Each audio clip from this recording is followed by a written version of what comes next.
23절의 말씀 보겠습니다. 사도행전 10장 9절로 23절 말씀 보겠습니다.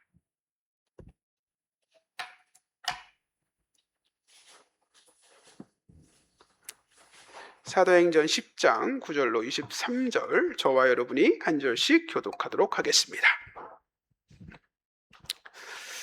이튿날 그들이 길을 가다가 그 성에 가까이 갔을 그때에 베드로가 기도하려고 지붕에 올라가니 그 시각은 제6시더라.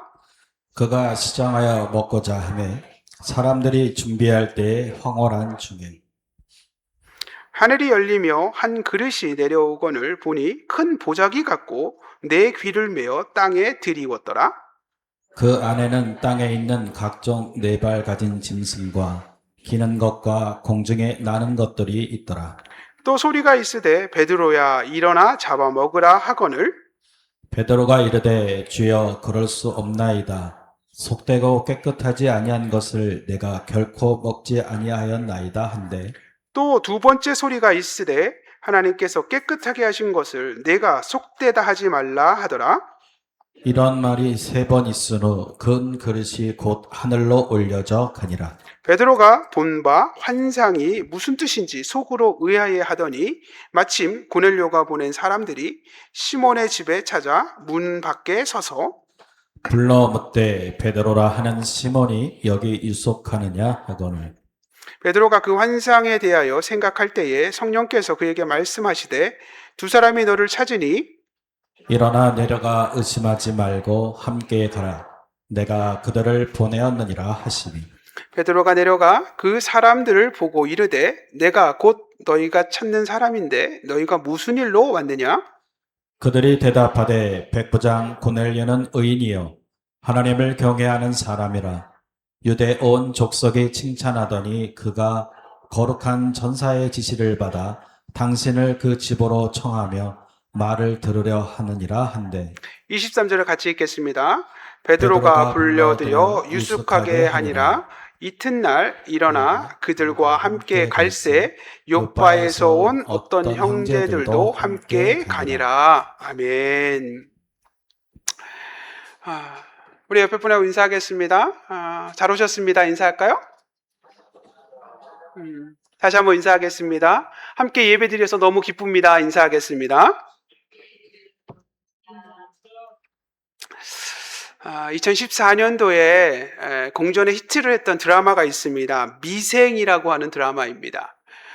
화면 하나 올려주시겠어요? 미생이라고 하는 드라마 기억하실 것입니다.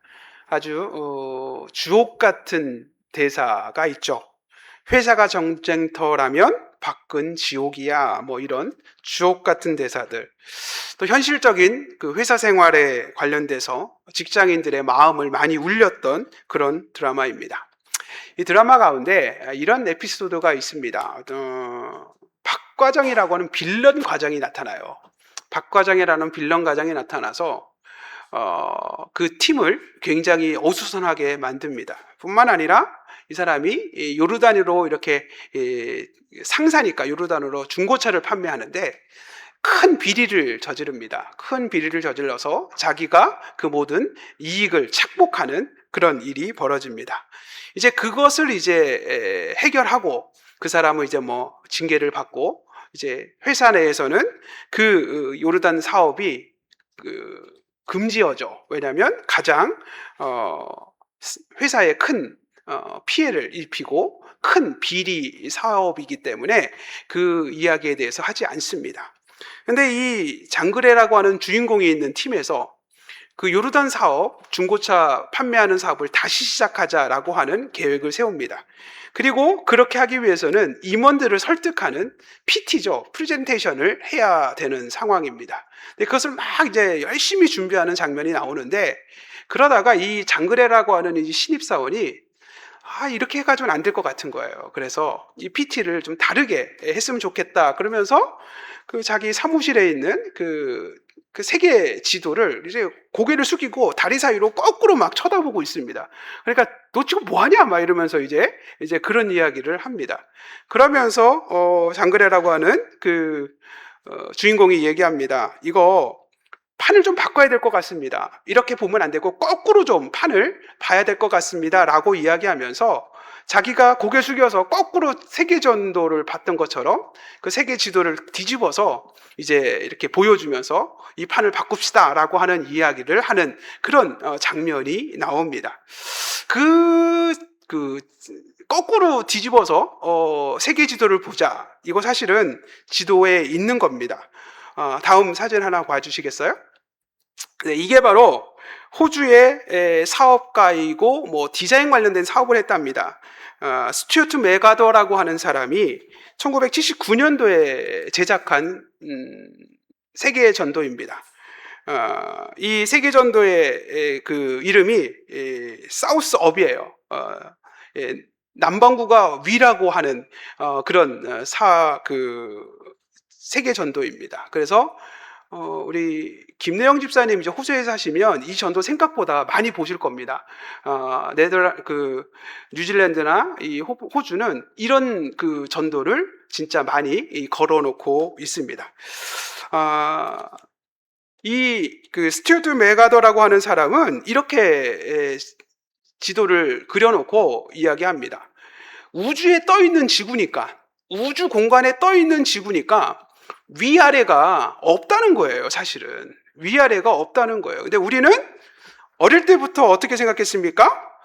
북쪽이 위라고 항상 생각해 왔던 거예요. 그래서 북반구 중심의 지도, 북반구 중심의 사고를 가지고 살아왔다는 거예요.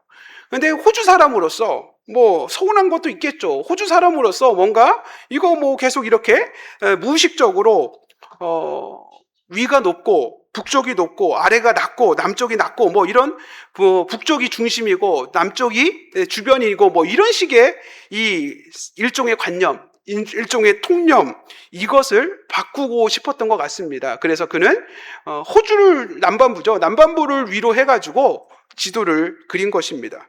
꼭 북반구가 위여야 될 이유가 없다는 겁니다. 왜요? 지구는 둥그니까. 지구는 우주라고 하는 공간에 떠 있으니까, 그러니까 위아래가 우리 사람이 정한 것이지 그것이 진리가 절대 되지 않는다. 그래서 그는 이 세계 전도를 보편 교정 세계 지도라고 명명했습니다. 교정한다는 것입니다. 뭘 교정하냐? 틀린 지도가 아니라 생각을 교정하겠다는 것입니다. 사람들의 한쪽으로 치우친 편견, 그 편견의 생각을 고정하고 한쪽으로 치우친 공정하지 못한 그 고정관념을 교정하기 위하여 이 세계 지도를 만들었다. 이렇게 이야기합니다. 여러분, 그렇습니다. 우리가 살아가면서 편견이라고 하는 말을 많이 합니다. 편견의 사전적 의미는요, 한쪽으로 치우친 공정하지 못한 생각과 견해라고 정의되어져 있습니다. 여러분, 우리들의 삶의 모습 속에서 혹시 치우친 마음은 없습니까? 치우친 생각으로 살아가고 있는 우리들은 아닙니까? 사실 우리가 돌아보면 굉장히 우리는 편견적인 시각과 편견적인 생각으로 살아가는 모습이 참 많습니다. 대표적으로 우리 안에 굉장히 많은 편견이 있죠. 대표적인 편견이 바로 지역색입니다. 어느 지역 출신이냐, 어디가 고향이냐, 이것 따라서 우리가 아주 치우친 생각, 아주 치우친 마음으로 살아갑니다. 학연을 따질 때가 있습니다. 어디 학교 출신이냐, 어느 대학 나왔냐, 어느 고등학교 출신이냐, 이것이 어떻게 보면 학연 따지고 지연 따지고 뭐 이런 거 사실은 우리가 알게 모르게 무의식적으로 가지고 있는 편견의 모습입니다. 남자 여자 나누는 거 있죠. 아들이어야지 딸이면 되겠어, 뭐 딸이어야지 아들이면 뭐 이런 거 있지 않습니까? 사실 이것도 우리 안에 알게 모르게 갖고 있는 차별적인 생각, 사별적인 편견의 마음이 아닐까 생각합니다. 우리 안에 가장 큰 문제가 뭐냐? 다른 것이 아니라 사람에 대한 편견입니다. 우리는 사람을 너무도 쉽게 낙인 찍을 때가 있습니다. 여러분, 혹시 여러분의 남편에 대해서 내 남편은 그런 사람이야 라고 이야기하는 거, 이게 바로 편견이에요. 내 아내는 그런 사람이야 라고 낙인 찍는 것, 이것이 바로 편견의 마음에서 이야기하는 낙인 찍기입니다. 문제는 이건요, 아주 말로 하지 않는 굉장한 폭력일 수 있습니다. 왜냐하면 사람이 그런 사람이야, 이 사람은 그런 사람이야, 내 남편은 이런 사람이고 아내는 이런 사람이야, 이렇게 낙인 찍어버리면 그 사람이 과거에 가지고 있었던 몇 번의 실수, 그것이 그 사람이 새롭게 달라지고 그 아내가 새롭게 변화될 거라고 하는 가능성 자체를 다 걷어내버립니다. 그리고 뭐합니까? 그는 개선의 여지가 없는 사람이고 그는 달라질 수 없는 사람이라고 그렇게 만들어 버리는 것입니다. 그래서 실수 몇 번 하는 사람이 실수 몇 번 한 것 때문에 시간이 지나면 지날수록 계속해서 실패한 사람으로, 실패한 인생으로 그렇게 낙인 찍고 그렇게 말할 때가 참 많습니다. 맞습니다. 우리가 한쪽으로 치우친 생각을 가지면, 한쪽으로 치우친 편견의 마음을 가지면요, 우리는 바른 생각을 담을 수가 없습니다. 편견은 우리에게 더 크고 더 온전한 생각을 품을지 못하게 합니다. 그렇습니다. 저와 여러분이 하나님 앞에서 더 풍성한 사람이 되어야 되고 하나님 앞에서 더 올바른 사람이 되어야 합니다. 더 나은 생각을 가지고 살아야 되는 사람이 되어야 합니다. 그런데 편견은 그것을 가로막고 있습니다. 우리의 신앙도 마찬가지입니다. 우리의 믿음도 마찬가지입니다. 때로는 우리가 신앙과 믿음 가운데 한쪽으로 치우친 편견의 마음으로 신앙생활할 때가 있습니다. 이 편협한 마음으로 교회를 바라보고, 편협한 마음으로 복음을 바라보고, 편협한 마음으로 예수 그리스도를 믿는 우리들의 모습은 없는지 생각해 봤으면 좋겠습니다. 오늘 이 시간 치우친 마음을 좀 바꾸어 보는 시간이 되었으면 좋겠습니다. 편견의 마음을 조금 극복하는 시간이 되었으면 좋겠습니다. 우리가 읽은 사도행전이 28장까지 기록되어져 있습니다. 근데 사도행전을 전체를 만약에 한 구절로 요약할 수 있다면 어떻게 될까? 사도행전을 딱 한 절로 요약할 수 있습니다. 사도행전 1장 8절입니다. 사도행전 1장 8절을 한번 읽어보겠습니다. 사도행전 1장 8절 읽겠습니다. 사도행전 1장 8절 읽겠습니다. 읽습니다. 시작. 오직 성령이 너희에게 임하시면 너희가 권능을 받고 예루살렘과 온 유대와 사마리아와 땅끝까지 이르러 내 증인이 되리라 하시니라. 그렇습니다. 사도행전 1장 8절이 사도행전 28장 전체를 요약하는 한 구절입니다. 오직 성령이 너희에게 임하시면, 맞습니다. 사도행전 2장에 성령이 충만하게 임하게 되죠. 너희가 권능을 받고 안진뱅이가 일어나고 말씀을 전하면 3,000명, 5,000명씩 회개하고 하나님의 권능의 역사가 일어납니다. 그래서 어떡합니까? 예루살렘과 온 유대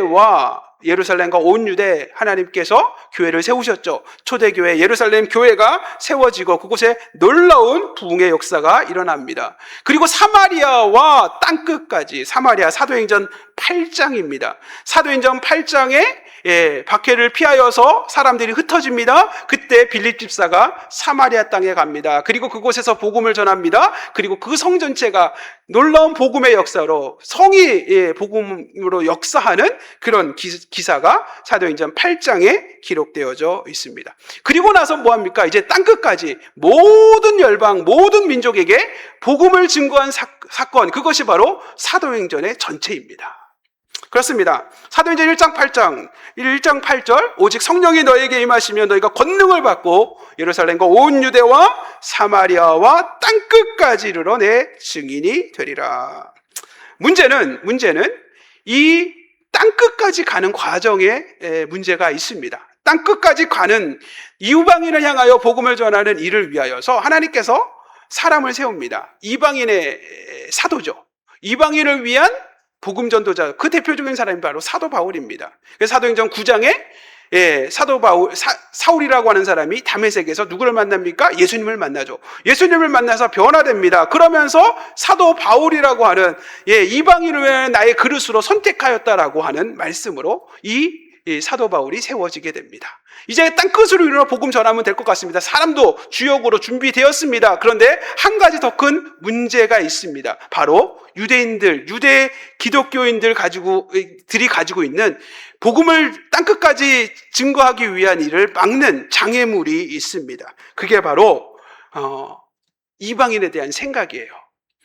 유대인 그룹에서 그들이 어릴 때부터 평생 가지고 있었던 문화적 장애물이 있습니다. 뭐죠?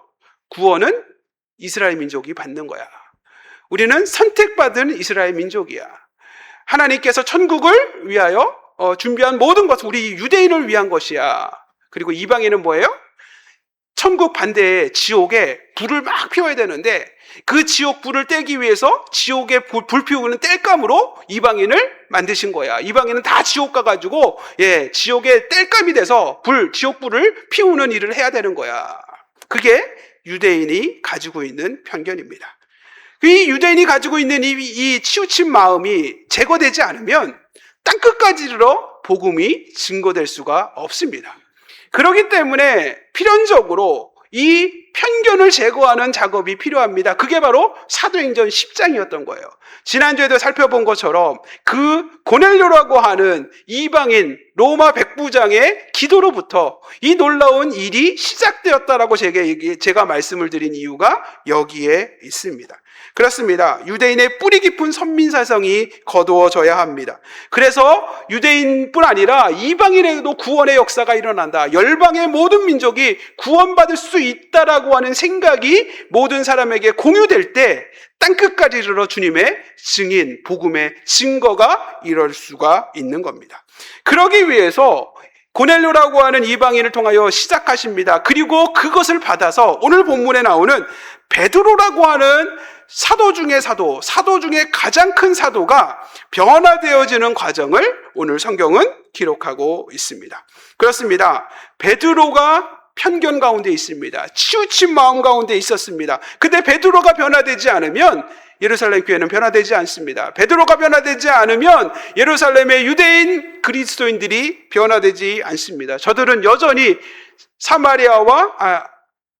예루살렘과 온 유대와 사마리아까지 8장까지는 아멘입니다. 그러나 그 이후에 땅끝까지는 갈 수가 없는 겁니다. 왜요? 저들 마음 가운데 우리는 유대인이고 유대인이 구원받는 거야, 이방인은 지옥의 땔감이야 라고 하는 의식이 거두어지지 않으면 땅끝까지 이르러 열방까지 복음이 전달될 수 없는 것입니다. 그렇기 때문에 초대교회의 가장 위대한 지도자였던 베드로가 그가 이방인 고넬료를 만나고 그 고넬료를 위하여 복음을 전하고 그를 세례를 베풀면서 구원의 자리로 나아가게 하는 이 사도행전 10장의 스토리는 너무도 중요한 것입니다. 하나님의 큰 뜻, 열방을 향한 믿음으로 하나 되고 모든 민족이 그리스도의 복음 안에서 구원을 얻게 하는 이 하나님의 놀라운 구원의 계획이 이루어질 수 있기 위해서는 베드로의 이 장애물과 같은 편견의 마음이 극복되어야 합니다. 치우친 마음이 변화되어야 합니다. 그것이 오늘 사도행전 10장의 이야기입니다. 여러분, 저와 여러분이 치우친 마음으로 편견의 삶으로 살아가면 하나님의 큰 뜻을 품을 수가 없습니다. 편견의 마음으로 살아가면 더 나은 생각을 할 수 없습니다. 더 좋은 사람이 될 수 없습니다. 그렇다면 우리도 극복해야죠. 이 편견의 마음을 걷어내야죠. 그러기 위해서 오늘 베드로를 통하여서 그 편견의 마음을 극복하게 하신 하나님의 은혜를 함께 나누었으면 좋겠습니다. 베드로의 편견이 깨어지고 그의 생각이 달라지게 된 이유가 무엇입니까? 치우친 마음, 치우친 생각, 치우친 사고로 살아가는 베드로의 편견이 극복되게 된 이유가 무엇입니까? 오늘 본문 세 가지를 통해서 그 편견의 마음을 새롭게 하는 시간이 되었으면 좋겠습니다. 첫 번째, 성실하게 기도하는 사람이 되어야 편견의 마음을 극복할 수 있습니다. 순간순간이라도 계속해서 기도하는 사람이 되어야 우리가 치우친 마음을 교정할 은혜를 누리게 됩니다. 사도행전 10장 9절 10절을 한번 읽어보겠습니다. 사도행전 10장 9절 10절을 읽어보겠습니다. 사도행전 10장 9절 10절 읽어보겠습니다. 읽습니다. 시작.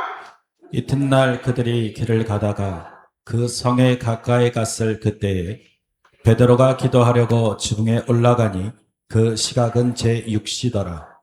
그가 시장하여 먹고자 하매 사람들이 준비할 때에 황홀한 중에. 그렇습니다. 여기에 보게 되면 베드로가 지붕 위에 올라가서 기도를 했다.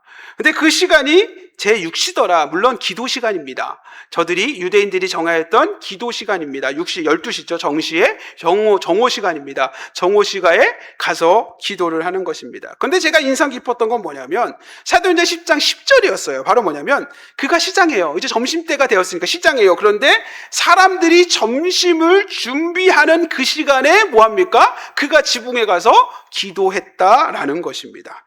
여러분, 베드로는요, 이 정오의 기도의 시간을 통해서 하나님의 대단한 응답을 기대한 것도 아닙니다.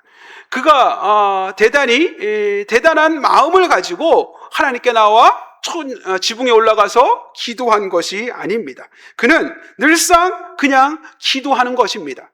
뿐만 아니라 항상 자기가 시간이 나면 순간순간 그냥 기도하는 겁니다. 여러분, 사람들이 음식을 준비하는 시간이 남습니다. 근데 그 시간 동안 뭐합니까? 베드로는 지붕으로 올라갑니다. 그리고 그 시간 동안 하나님께 기도를 합니다.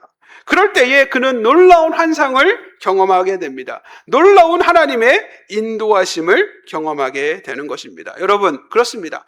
진짜 하나님의 사람은요, 수시로 기도하는 겁니다. 순간순간 기도하는 겁니다. 틈이 나면 기도하는 겁니다. 거기에 보니까 그렇게 돼 있어요. 밥을 준비하는 동안 올라가서 기도를 했다. 준비되어지는 과정 통해서 그냥 올라가서 기도했다. 그랬더니 어떤 일이 벌어져요? 예루살렘과 온 유대와 사마리아와 그 중간에 이 땅끝까지 가야 되는 이 놀라운 복음의 앞으로 나아가야 되는 그 상황에 가로막혀 있었던 장애물이 거두어지는 놀라운 일이 하나님께서 섭리 가운데 이루어 가신 것입니다. 여러분, 그렇습니다. 수시로 기도하는 것, 순간순간 기도하는 것, 그것이 하나님께서 주시는 은혜입니다. 하나님께서 계속해서 기도하는 사람은 뭐예요? 그 치우친 생각을 바꾸어 주시는 은혜를 베풀어 주십니다. 한쪽으로 치우친 고정관념을 깨트리는 은혜를 베풀어 주십니다. 나의 기도의 시간을 지키고 순간순간 계속해서 성실하게 기도에 나아갈 때 하나님께서는 신실하게 은혜를 베푸십니다. 신실하게 기적을 행하십니다. 신실하게 저와 여러분의 기도에 응답하십니다. 아까 제가 도입으로 보여주었던 미생이라고 하는 드라마, 장그래라고 하는 신입사원이 나옵니다. 근데 이 계약직 직원인 이 신입사원은 뭐 하는 사람이었냐? 바둑을 두는 사람이었어요. 어릴 때부터 바둑을 해서 프로 바둑 기사를 했는데 그 바둑에서 성공을 못했어요. 그래서 어떻게 해가지고 그 회사에 취업을 한 사람입니다. 그래서 그 내용을 이렇게 쭉 보다 보면 바둑 이야기를 통해서 그 스토리를 연결해 나갈 때가 있습니다. 그 바둑 이야기를 통해서 어떤 의미를 부여하고 어떤 대사의 어떤 마음을 이렇게 울리는 대사를 그렇게 할 때가 있습니다. 제가 요번 이제 그 도입을 준비하다가 이 영상을 다시 찾아봤습니다. 다시 찾아봤는데 찾아보면서 그 대사가 마음에 남았습니다. 이 장그래라고 하는 이 회사원이 바둑 프로였잖아요. 프로 바둑 기사였으니까. 바둑에 대해서 얘기하면서 뭐라고 얘기하냐면, 때로는 바둑을 두다 보면 반집으로, 한 집이 이제 그 하나를 딱 둘 수 있는 집이 포함된 거 하나인데, 그 한 집이 아니라 반집으로 패할 때가 있다는 겁니다. 바둑을 두면 수백수를 두는데 그 수백수가 그 반집, 한 집도 채 되지 않는 반집 차이 때문에 지게 될 때가 있다는 거예요. 그러면 자기가 굉장히 낙심이 된다는 거예요. 그렇게 몇 시간 동안 치열하게 싸웠던 싸움이 무슨 의미가 있는가? 이 한 집이 되지 않는 반집 차이로 지게 되면 지금까지 해왔던 게 다 의미가 없는 것처럼 이 게임 자체가, 이 바둑 전체가 그 모든 시간이 다 의미가 없는 것처럼 느껴질 때가 있다는 겁니다. 그런데 이렇게 얘기합니다. 그런데 반대로 반집으로 이길 때가 있다는 거예요. 반집 차이로 그 바둑에서 승리할 때가 있답니다. 그런데 반집 차이로 승리하게 되면 장그래의 표현에 의하면 너무 다른 세상이 보인답니다. 다른 모습이 보인답니다. 바로 뭐냐면 그 반집 차이의 승리가 있기 위해서는 이 상대가 계속해서 집을 만들어가 오는 것을 대항해서 끊임없이 살아내고 버텨준 돌들 하나하나가 다 너무너무 귀하게 여겨지답니다. 조금씩 삭감하여서 들어온 한 수 한 수가 다 한 수 한 수가 하나도 버린 수가 없다면, 왜? 반집 이겼으니까. 한 수 한 수가, 그 수백 수 가운데 한 수 한 수가 그냥 다 소중하고 다 특별하게 여겨진다, 이렇게 이야기합니다. 그러면서 제 마음을 울렸던 대사를 합니다. 순간순간의 성실한 최선이 반집의 승리를 가능하게 한다. 이거 설교보다 더 멋있는 말이에요. 제가 보니까. 이거 하면서. 그래서 제가 그래도 그 영상 보면서 받아 적은 거예요. 순간순간의 성실한 최선이 반집의 승리를 가능하게 한 것이다. 여러분, 순간순간의 성실한 기도가 우리 인생에 하나님의 놀라운 환상과 기적을 가능하게 한 것입니다. 순간순간의 성실한 저와 여러분의 기도가 우리의 마음을 교정하는 반집의 승리를 가능하게 한 것입니다. 저와 여러분이 성실하게 기도하는 사람이 되었으면 좋겠습니다.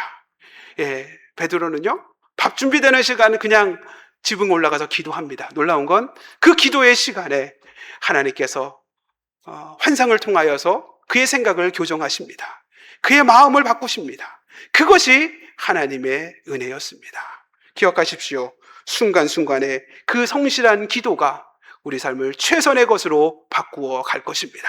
우리 마음을 최선의 삶으로 바꾸어가는 은혜를 베풀어 주실 것입니다. 두 번째, 우리가 편견을 극복하는 방법이 있습니다.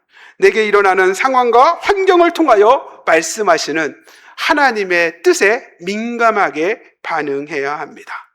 그렇습니다. 우리 삶의 모든 시간은 하나님의 손길에 있습니다. 우리는 그것을 하나님의 섭리하심이라고 이야기합니다. 이 땅에 일어나는 모든 시간과 모든 일들은 하나님의 섭리하심 아래에 있습니다.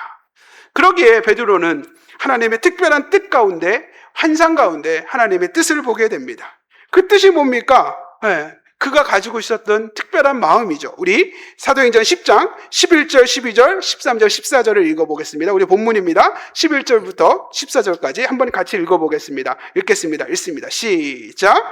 하늘이 열리며 한 그릇이 내려오는 것을 보니 큰 보자기 같고 내 귀를 메어 땅에 들이웠더라. 그 안에는 땅에 있는 각종 네 발 가진 짐승과 기는 것과 공중에 나는 것들이 있더라. 또 소리가 있으되 베드로야 일어나 잡아먹어라 하거늘 베드로가 이르되 주여 그럴 수 없나이다. 속되고 깨끗하지 아니한 것을 내가 결코 먹지 아니하였나이다 한대. 그렇습니다. 환상 가운데 하늘로부터 보자기가 내려오는데 보자기 안에 뭐가 있냐? 네 발 가진 짐승, 네 발 기른 거, 공중에 나는 거. 구약 율법에서 부정한 짐승이라고 하는 짐승들이 가득 들어 있습니다. 그런데 소리가 들립니다. 베드로야 저거 먹으라고 이야기합니다. 그러자 베드로가 이야기합니다. 주님, 그럴 수 없습니다. 저는 속되고 세속적이고 깨끗하지 못하고 부정한 것을 결코 먹을 수 없습니다. 이렇게 이야기합니다. 여러분, 베드로가 얼마나 고집스럽습니까? 여러분, 편견 가진 사람은요 굉장히 고집스럽습니다.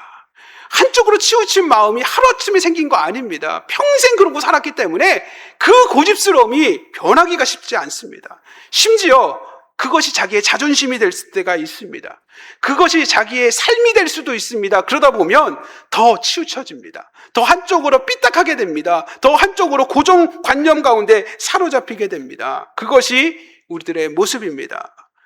심지어 베드로는 이야기합니다. 주님, 그럴 수 없습니다. 아예 대놓고 거부하는 것을 봅니다. 나는 세상에 속된 것, 부정한 거 먹어본 적이 없습니다. 결코 먹을 수 없습니다. 여러분, 저와 여러분이 혹시 고집스러운 부분이 혹시라도 치우친 마음, 치우친 생각 때문에, 편견적인 어떤 삶의 모습 때문에 그렇게 고집스럽지 않은지 모르겠습니다. 저와 여러분이 살아가는 모습이, 저와 여러분이 말하는 태도가, 저와 여러분이 생각하는 그 사고의 구조가 혹시 한쪽으로 치우쳐 있는 고집스러운 편견적인 사고 때문에 그렇게 하고 있지 않은지 모르겠습니다. 하나님이 얼마나 속상하셨는지 꾸짖어요. 뭐라고 꾸짖습니까? 이렇게 꾸짖죠. 사도행전 10장 15절 16절 읽겠습니다. 사도행전 10장 15절 16절 읽겠습니다. 15절 16절 읽겠습니다. 읽습니다. 시작. 또 두 번째 소리가 있으되 하나님께서 깨끗하게 하신 것을 내가 속되다 하지 말라 하더라. 이런 일이 3번 있은 후 그 그릇이 곧 하늘로 올려져 가니라. 그렇습니다. 소리가 들리는데 뭐예요? 하나님께서 깨끗하다고 하시는데 왜 네가 거짓되다고 이야기하고 네가 속되다고 이야기하고 너가 불결하다고 이야기하냐라고 이야기하십니다. 하나님이 깨끗하다고 하시는데 하나님이 괜찮다고 하는데 왜 네가 안 된다고 얘기하냐? 이거를 뭐예요? 3번이나 반복해서 3번. 왜? 너무 고집스러우니까. 너무 고집스러우니까 하나님께서 이 감당이 안 돼요. 그러니까 3번이나 반복해서 이런 일이 있고 그 환상이 사라지게 됩니다. 그렇습니다. 이게 베드로의 편견이 아주 심각한 거예요. 근데 문제는 베드로가 심각한 게 아니라 유대인들의 마음이 이렇게 심각한 거, 심지어 초대교회에 유대교를 중심한 유대인들의 그 성도들이 가득한 초대교회의 모습이 이렇게 심각한 겁니다. 이런데 어떻게 땅끝까지 이방인에게 복음이 전파될 수 있겠습니까? 그렇기 때문에 하나님께서 베드로를 바꾸셔야만 했습니다. 베드로의 생각을 바꾸셔야만 했습니다. 베드로의 마음을 바꾸셔야만 했습니다. 그래서 하나님께서 아주 극단적인 방법이죠. 환상을 보게 하신 겁니다. 하늘로부터 보자기가 내려오고 그것을 통해서 깨닫게 하십니다. 내가 깨끗하다고 하는데 왜 네가 속되다고 하느냐? 내가 옳다고 하는데 네가 왜 그러다고 하느냐? 라고 그렇게 꾸짖듯이 말씀을 하십니다.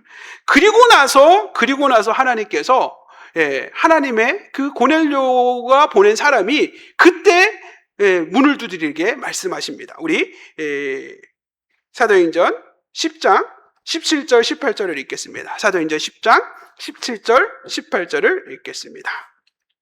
17절 18절 읽겠습니다. 읽습니다. 시작.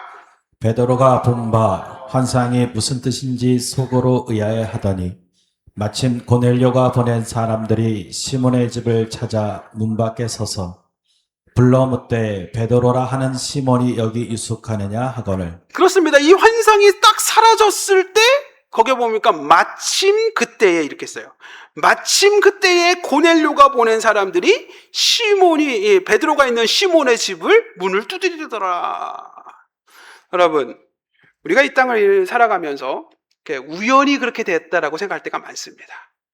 그냥 우연히 그렇게 되고 그냥 그렇게 된 거야. 그냥 그렇게 된 거야 라고 생각할 때가 많습니다. 그런데 하나님의 사람은요, 우연히 된 것이 아니라 하나님께서 무언가 하신 것 아닌가라고 하는 생각을 갖는 겁니다.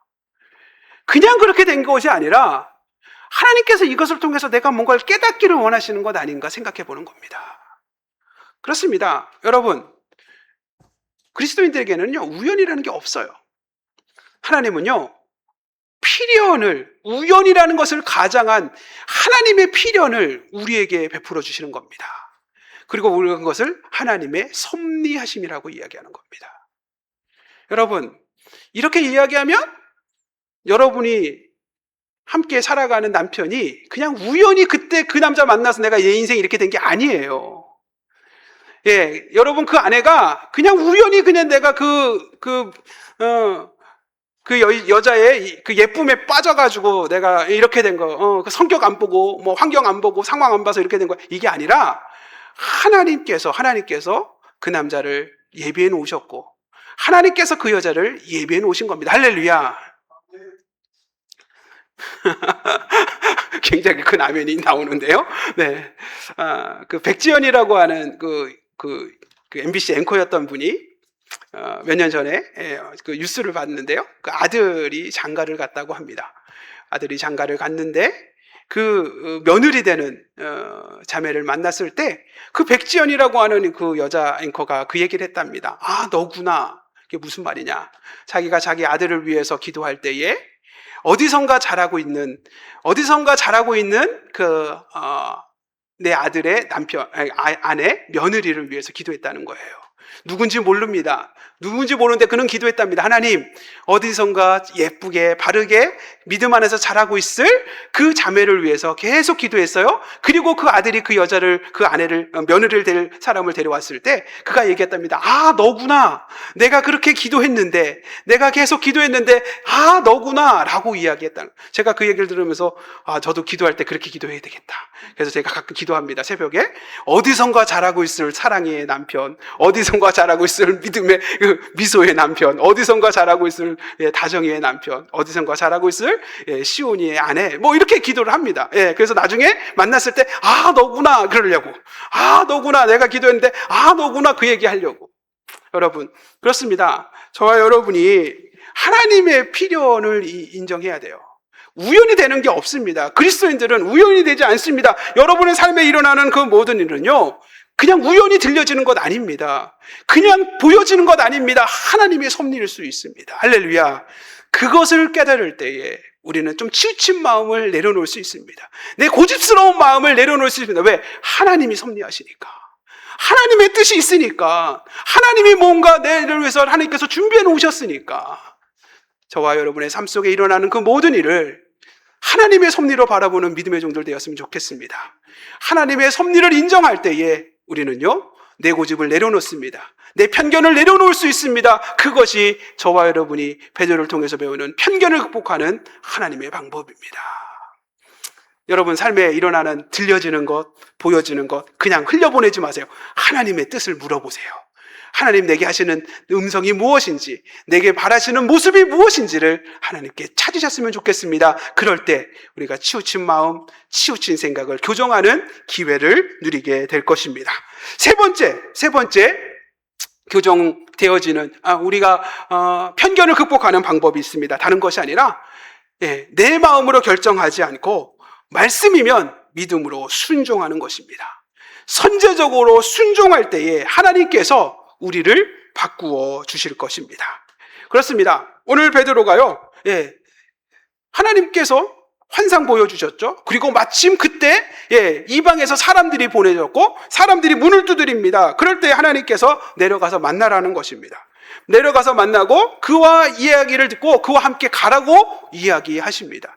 물론 베드로의 마음과 베드로의 성정상 고집스러운 베드로의 모습에 이게 그냥 갈 수가 없습니다. 판단해야 됩니다. 계산해야 됩니다. 내가 이방인과 함께 식사하고 이방인을 만나러 가는 것이 맞는지, 이것이 교회적으로 문제가 되지는 않는지 생각을 했을 것입니다. 그런데 이 베드로는요, 하나님께서 성령으로 말씀하시니까요, 그냥 가는 겁니다. 순종하여 가는 겁니다. 그렇습니다. 저와 여러분은요, 계산하고 순종하려고 하지 말고, 이해하고 순종하려고 하지 말고, 이익이 되면 순종하려고 하지 말고, 뭐예요? 말씀이면, 하나님의 뜻이면 먼저 선제적으로 순종해 보세요. 그러면 나중에 이해가 될 겁니다. 먼저 순종해 보세요. 먼저 하나님 앞에 순종하면 하나님께서 왜 이것을 이렇게 하게 하셨는지 이해가 되고 설명이 되고 믿음으로 고백하게 될 것입니다. 여러분, 믿음은 다른 거 아닙니다. 때로는 이해 안 되지만 순종하는 거, 그거 믿음입니다. 우리가 아브라함을 믿음의 조상이라고 이야기합니다. 왜냐? 히브리서 11장 믿음장에서 그를 이렇게 평가합니다. 히브리서 11장 8절을 읽겠습니다. 히브리서 11장 8절을 읽어보겠습니다. 히브리서 11장 8절 읽겠습니다. 읽습니다. 시작. 믿음으로 아브라함은 부르심을 받았을 때 순종하여 장래의 유업으로 받을 땅에 나아갈새 갈 바를 알지 못하고 나아갔으며. 그렇습니다. 이것이 뭐냐면 사도행전 창세기 12장에 내가 내게 약속할 땅으로 가라고 말씀하십니다. 그러니까 유업으로 받을 땅이라고 이야기합니다. 정해진 게 아니에요. 그러니까 뭐예요? 갈 바를 알지 못했지만 아브라함은 뭐예요? 선제적으로 순종해서 가족이 이주를 한 겁니다. 이동을 한 겁니다. 가나안으로 나아간 겁니다. 순종한 겁니다. 그리고 그것을 아브라함의 믿음이라고 이야기합니다. 여러분, 그렇습니다. 진짜 믿음은요, 갈 바를 알지 못하지만 하나님 말씀하시면 순종하여 가는 겁니다. 그것이 저와 여러분의 믿음이 되었으면 좋겠습니다. 여러분, 그렇습니다. 순종하고 나아갑시다. 그러면요, 순종하기 전에 내 고집스러운 생각, 고집스러운 경험, 고집스러운 자존심 다 따져보면 편견에 치우친 마음으로 살면 순종 못합니다. 근데 먼저 순종하다 보면 하나님께서 깨닫게 하십니다. 순종하다 보면 하나님께서 은혜를 베풀어 주십니다. 순종하다 보면 하나님께서 말씀 그대로 역사하여 주십니다. 할렐루야. 그러면 내 안에 가지고 있는 편견의 마음들이 교정되어지는 기회를 누리게 될 것입니다. 뿐만 아니라 하나님 앞에서 순종하여 뭔지도 모르고 베드로가 갔잖아요. 뭔지도 모르고 간 사람의 특징이 뭐죠? 뭔지 알아야죠. 하나님께서 무조건 가라 그러니까 가긴 갔는데 왜 갔는지도 모르고 뭐 어떤지도 모르겠습니다. 그러니까 뭐합니까? 사람의 이야기를 듣는 거예요. 문제는 편견에 사로잡혀 있으면, 치우친 마음과 치우친 생각에 사로잡혀 있으면 사람 마음 안 듣습니다. 왜? 저 사람은 그런 사람이야. 이 사람은 그런 사람이야. 나 단정지었는데 그 사람 말을 왜 들어요? 귀담아 듣지 않습니다. 그런데 놀라운 건 편견을 극복하면 사람의 이야기가 들려져요. 상대방의 이야기가 들려집니다. 남편의 이야기가 들려지고 아내가 이야기하는 것이 들려집니다. 그러니까 베드로가 하나님의 말씀대로 무조건 순종해서 가고 나니까 어떤 일이 벌어져요? 고넬료가 하는 이야기를 듣는 겁니다. 우리 사도행전 10장 28절, 29절, 30절을 읽겠습니다. 사도행전 10장 28절, 29절, 30절을 읽겠습니다. 읽습니다. 시작. 이르되 유대인으로서 이방과 교제하며 가까이 하는 것이 이 법인 줄은 너희도 알거니와 하나님께서 내게 지시하사 아무도 속되다 하거나 깨끗하지 않다 하지 말라 하시기로 부름을 사양하지 아니하고 왔노라 묻노니 무슨 일로 나를 불렀느냐.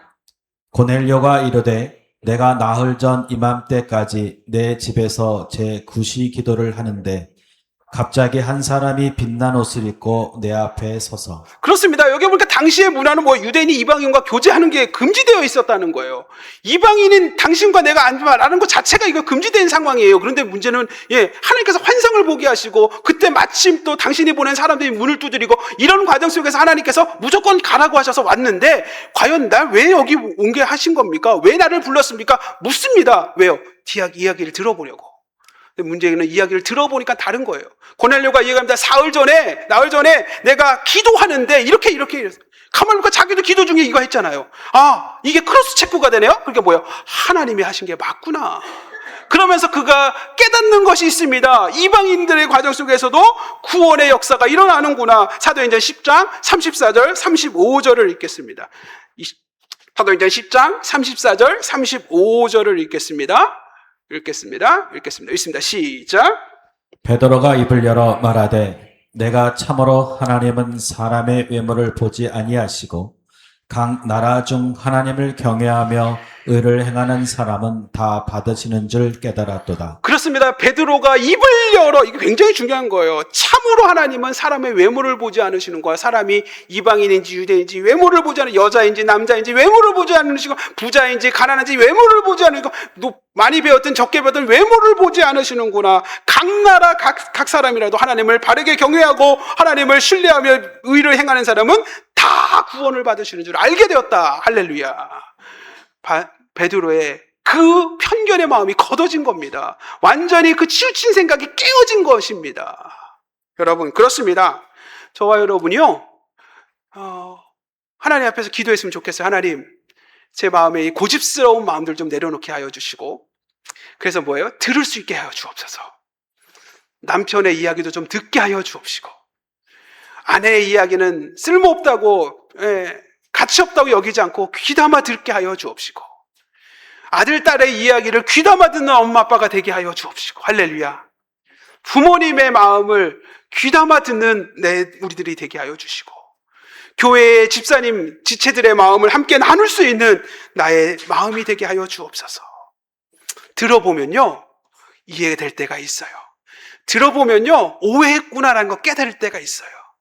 들어보면요, 아, 이거 내가 잘못 생각했구나, 교정할 수 있습니다. 할렐루야. 그렇게 함께 대화하고, 그렇게 함께 커뮤니케이션하고, 그러다 보면 어떻게 돼요? 내 생각이, 내 마음이 교정이 되는 겁니다. 치우친 생각이 조금씩 변화가 이루어지는 것입니다. 여러분, 우리 하나님께 기도했으면 좋겠습니다. 하나님, 제가 좀 이웃의 마음을 헤아리는 사람이 되게 하여 주옵소서. 남편의 마음을 헤아리고 아내의 마음을 헤아리는 사람이 되게 하여 주옵소서. 남편의 이야기를 듣고 아내의 이야기를 듣는 사람이 되게 하여 주옵소서. 교회의 지체들의 이야기를 듣는 사람이 되게 하여 주옵소서. 때로는 하나님의 말씀을 통해서 전해 주시는 하나님의 뜻을 듣는 사람이 되게 하여 주옵소서. 저와 여러분이 좀 넓은 사람이 되었으면 좋겠습니다. 큰 마음을 가진 사람이 되었으면 좋겠습니다. 다윗을 이어서 왕이 된 솔로몬이 하나님 앞에 1000번의 제사를 드립니다. 1000번의 제사를 드리고 하나님께서 묻습니다. 내가 너에게 뭘 해주기를 원하느냐? 그가 이야기합니다. 내가 하나님의 백성을 잘 다스릴 수 있도록 하나님 저에게 지혜를 주옵소서. 지혜를 달라고 하는 이 솔로몬의 이야기 하나님께서 감복하십니다. 그래서 뭐합니까? 모든 것을 주십니다. 근데 모든 걸 주시는데 아주 인상 깊은 걸 하나 더 언급하십니다. 열왕기상 4장 29절을 읽겠습니다. 열왕기상 4장 29절을 읽겠습니다. 열왕기상 4장 29절 한번 읽어볼까요? 읽겠습니다. 읽습니다. 시작.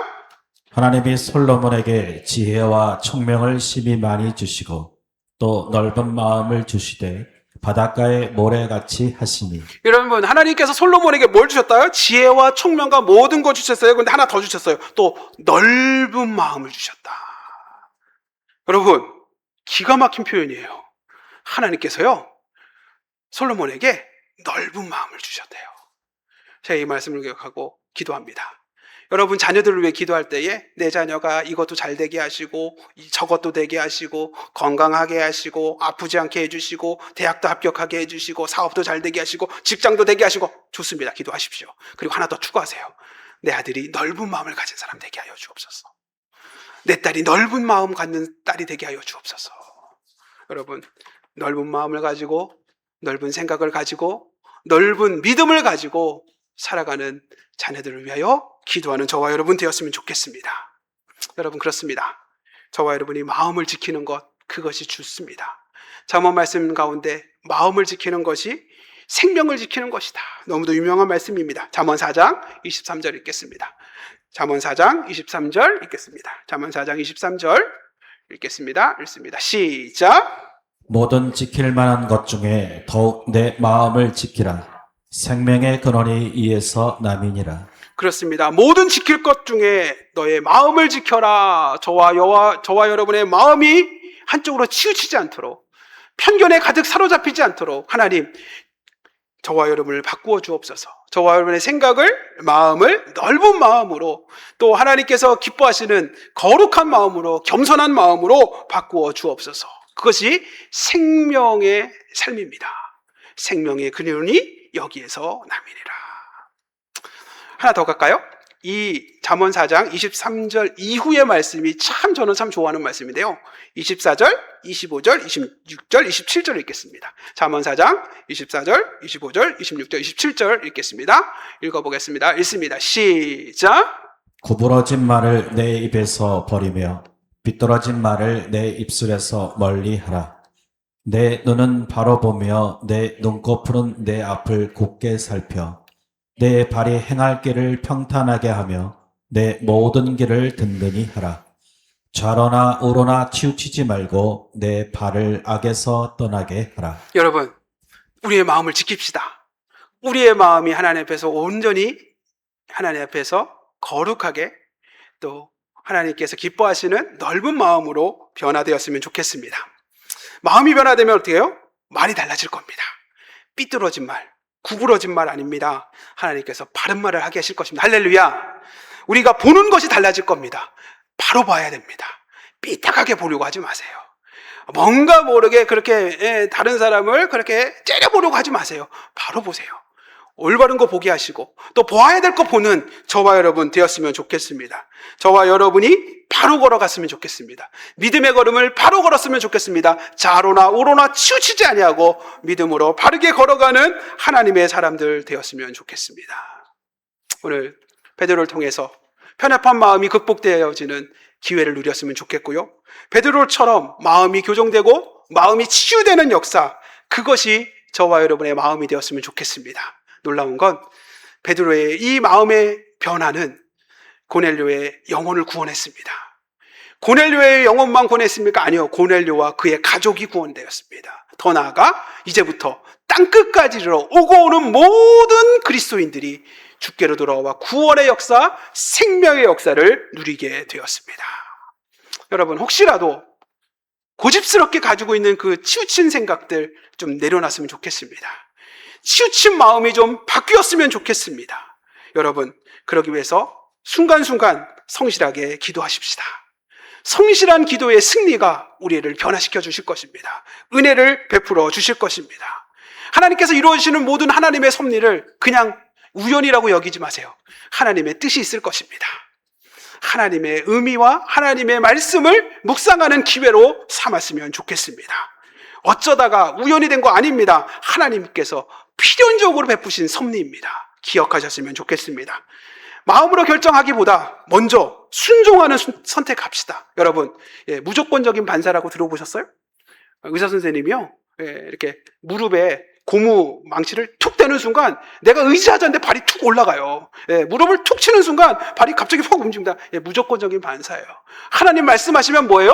그냥 무조건적으로 순종해 나아갑시다. 할렐루야. 그러다 보면 깨닫게 됩니다. 그러다 보면 상대방의 이야기를 듣게 됩니다. 그러다 보면 오해가 풀리게 됩니다. 그러다 보면 내 마음도 내 생각도 넓어지는 사람이 됩니다. 할렐루야. 하나님 앞에 순종함으로 하나님의 복을 누리고 더 풍성함과 더 나은 삶을 살아가는 믿음의 종들 되시길 주님의 축복하겠습니다. 우리 찬양하겠습니다. 찬양할 때에 원하고 바라고 기도합니다. 우리 함께 찬양하며 나아갑시다. 원하고 바라고 기도합니다. 이 세상을 사랑하는 동안, 또 주의 길을 걸어가는 동안 세상 의지 아니하고 주님 의지합니다. 감사하고 기도하고 낙심하지 않을 것, 주님의 기쁨이 되고 주님의 은혜가 됩니다. 우리 가사를 고백하며 함께 찬양하며 나아가겠습니다. 찬양하겠습니다.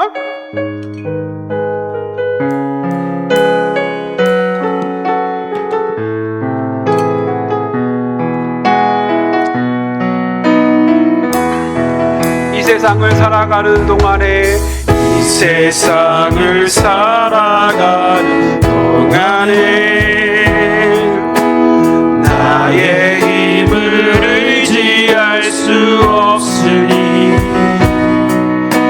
기도하고 낙심하지 말 것을 주께서 참 소망이 되시리라. 다시 한번 찬양합니다. 이 세상을 살아가는, 이 세상을 살아가는 동안에 나의 힘을 의지할 수 없으니 기도하고 낙심하지 말 것을 주께서 참 소망이 되시리라. 하나님의 꿈이 나의 비전이 되고 예수님의 성품이 나의 인격이 되고 성령님의 권능이 나의 능력이 되길 원하고 바라고 기도합니다. 주의 길을 걸어가는 동안에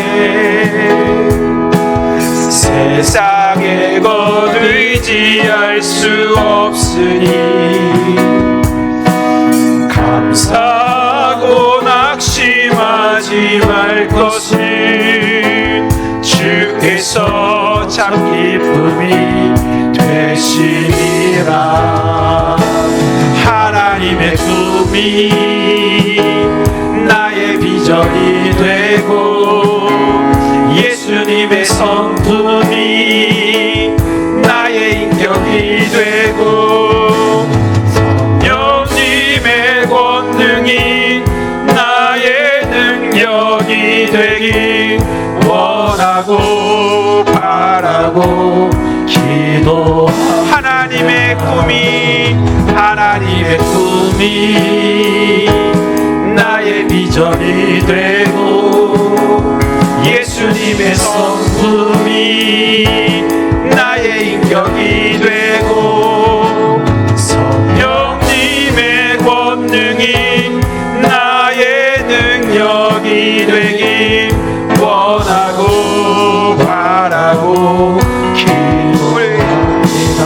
우리 함께 기도합시다. 기도할 때에 여러분 혹시 좀 마음이 또 생각이 너무 이렇게 좀 고집스러운 부분들이 있으십니까? 근데 여러분, 고집스러운 건 나쁜 건 아닌데요, 그 고집스러운 것 때문에 이웃들이 또 가족들이 상처를 받는 걸 좀 생각해 볼 필요가 있습니다.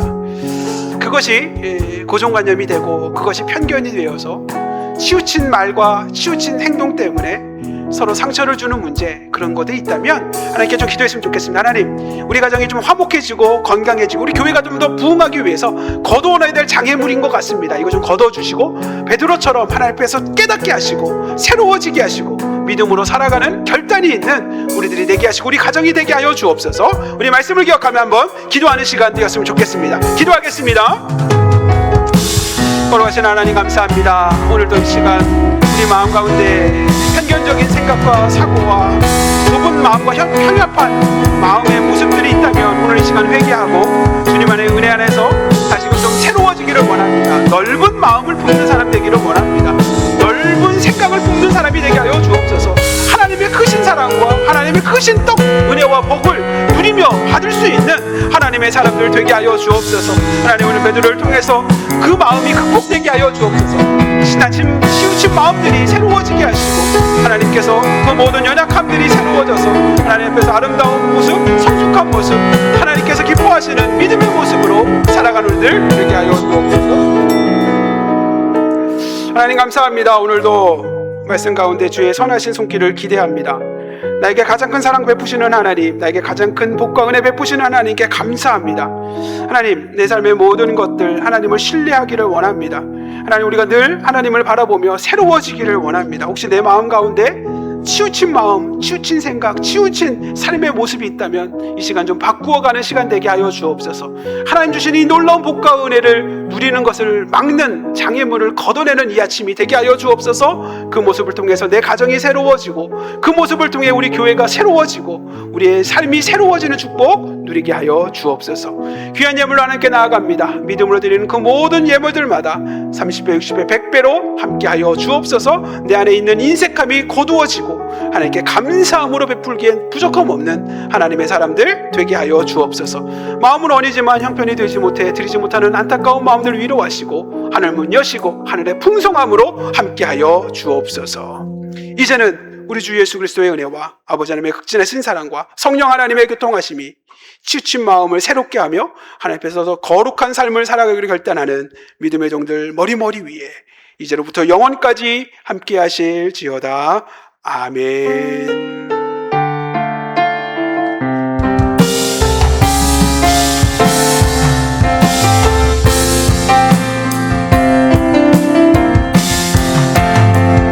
주 약속 안에서 내 영혼 평안해 보다 크신 주님의 나실래 두려움 다 내려놓고 주님만 의지해 주 안에서 내 영혼 안전합니다.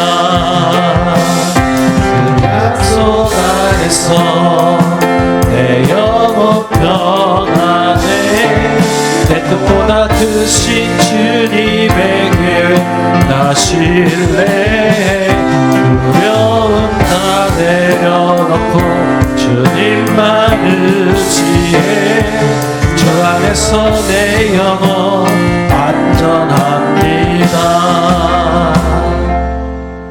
수고하셨습니다.